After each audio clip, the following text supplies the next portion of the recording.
Vous avez peut-être tendance à aider trop facilement les autres, trop souvent, je pourrais dire.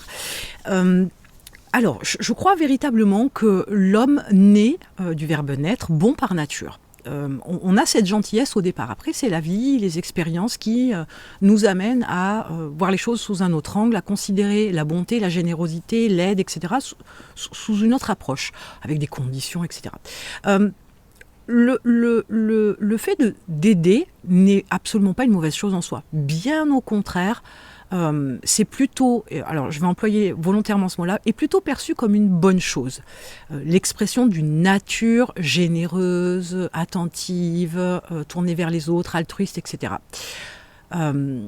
Alors, c'est pas toujours bien perçu par d'autres personnes, et notamment ceux qui sont gentils, ceux qui apportent de l'aide, parce que bien souvent, il n'y a pas la reconnaissance. Bien évidemment, il arrive qu'on n'en a pas un juste retour, etc. Et vous voyez déjà, la perversité de la chose, c'est que de cette nature bonne par naissance, on finit par attendre de la reconnaissance, attendre un retour. Donc déjà, la nature même de la bonté, de l'apport de l'aide, de l'altruisme, est légèrement pervertie avec le temps. Enfin, depuis la nuit des temps quand même, soyons humbles face à l'évolution de cette approche-là. Mais ce qui est intéressant, c'est que avec le temps, avec l'âge aussi, ça aide, on s'aperçoit que finalement, dire oui finit par détruire. Dire oui à tout finit par vous abîmer. Dire oui à tout le monde finit par vous abîmer. Alors, ça vous abîme de multiples manières, hein, bien évidemment. D'abord, la déception, voilà, de ne pas avoir le retour, de ne pas avoir la reconnaissance. Bon, là, il y a une blessure clairement à travailler, mais ça veut dire aussi une perte de temps.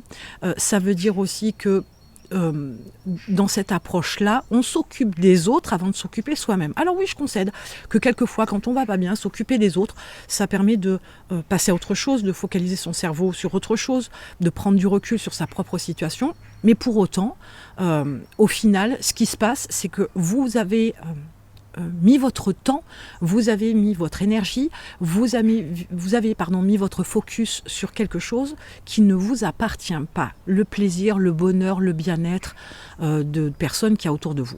Donc, là où ça vous détruit, c'est qu'à un moment donné, il y a une vraie prise de conscience, peu importe l'âge, il y a une vraie prise de conscience où on se dit « Ok, j'aide les autres, j'y passe beaucoup de temps, etc. Et moi, ma vie.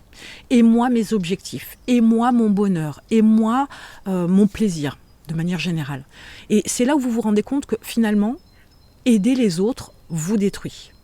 Aider les autres ne fait que vous dévier de votre route, ne fait que vous amener vers quelque chose qui, au final, vous fait payer un prix fort, un prix qui concerne votre vie, votre bien-être, le sacrifice de vos objectifs, etc. Et ce n'est absolument pas une bonne chose. Je ne dis pas qu'il ne faut jamais aider qui que ce soit. Je dis qu'on peut aider de manière déjà sélective, choisir qui on aide. On peut aider aussi en changeant la manière dont on apporte l'aide.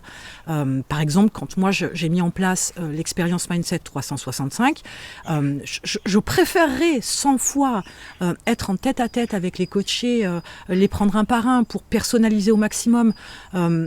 Mais ça me prendrait énormément de temps et je ne peux pas aider beaucoup de personnes, il faut être très clair.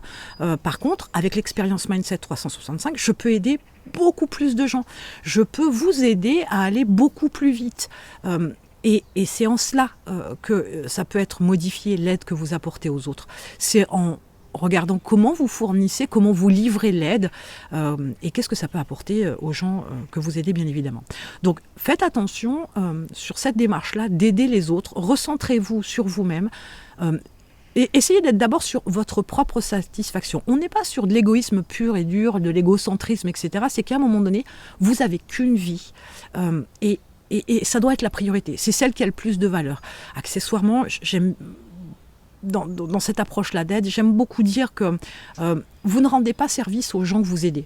sur le fond, vous ne leur rendez pas service. Pourquoi ? Parce que vous faites le travail à leur place. Pourquoi ? Parce que vous faites la démarche des documents, etc., à leur place. Et ce n'est pas leur rendre service. Vous ne les aidez pas à avancer. Mettez-les sur la voie, dites-leur éventuellement ce qu'ils ont à faire, poussez-les à la réflexion, titillez leur libre arbitre, leur réflexion, leur dévotion, entre guillemets, à ce qu'ils souhaitent faire, plutôt que de faire le travail à leur place, plutôt que de faire les choses à leur place de manière générale. Donc, comme je vous disais, à propos de l'expérience Mindset 365, il n'y a pas le lien dans la description, bien évidemment. Par contre, il y a le challenge, 7 jours pour travailler sur différents sujets et vous aider à vous faire grandir. Donc, cliquez sur le lien, puis on se retrouve de l'autre côté.